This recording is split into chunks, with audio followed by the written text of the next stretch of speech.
Well, earlier this week, the Greek Parliament backed a number of measures demanded by its international creditors to secure a financial lifeline. Athens agreed to a number of tough reforms, including the overhaul of the pension system, tax hikes and public spending cuts. That's hopefully, from their point of view, in exchange for an €86 billion bailout. The EU has agreed to give Athens around €7 billion by Monday, when it has a repayment due to the European Central Bank. Well, let's bring in Professor Richard Werner from the University of Southampton Centre for Banking, Finance and Sustainable Development, who joins us live now here on RT International. Thank you very much for your time. Good to see you there. So, with more talks now in the offing, and Athens, it seems, on the back foot at the moment, do you think this is the moment that the EU seizes to try and squeeze more austerity out of Greece here? Well, the EU has been very consistent in insisting on austerity and in trying to get its pound of flesh for the sort of loan sharking it's been doing, because of course Greece's debt has increased with every package, and that means there's more and more resources that have to be transferred from Greece to other countries to service all that debt. I don't see that changing radically at the moment. So, I think so far they're staying consistent with that policy. Alexis Tsipras has reshuffled his cabinet after the parliamentary vote on the austerity measures, with at least one minister who voted against them losing his post. Is this a sign that there's a split in Syriza, do you think, in the government of Greece? Well, to some extent, split, I think, is probably an overstatement, but I think clearly there are, of course, members of parliament and the members that, used to be in the government that disagree with what's been happening, and that's not surprising because it's quite extraordinary what's been happening, and you would expect a lot of people to disagree. And of course, we've had the vote against austerity, the referendum that was held, ironically, just before this 180-degree U-turn by the Greek government to accept much harsher measures than were actually rejected by the people in the referendum. So this is quite astonishing, and you would expect a lot of people to jump ship and say, well, I don't want to be part of this.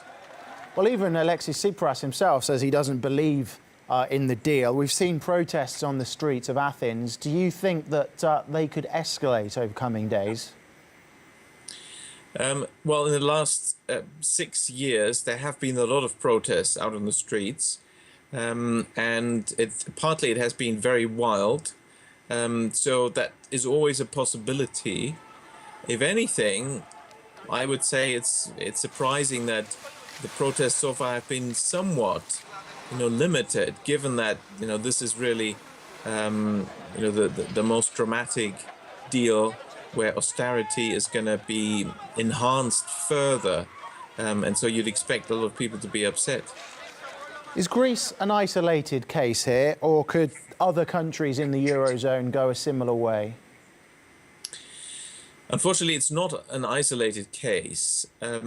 The IMF is involved in this, what used to be called the Troika. We're now supposed to call it the three institutions, or the international institutions that deal with Greece. Well, the IMF has a very long history doing exactly what it's been doing to Greece, only that we have perhaps a slightly closer ringside view of what's happening, because it's within Europe. Normally what the IMF is doing happens in Africa,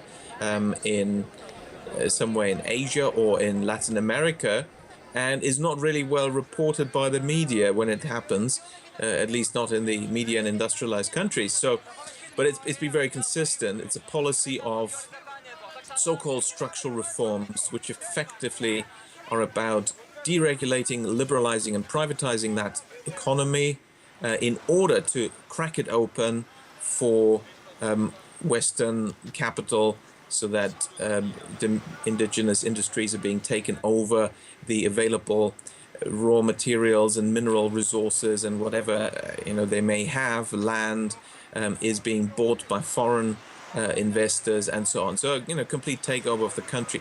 Now, one thing was usually done with the IMF packages to somewhat mitigate the contractionary effect of this austerity that's usually handed out by the IMF, and that is a currency depreciation or devaluation.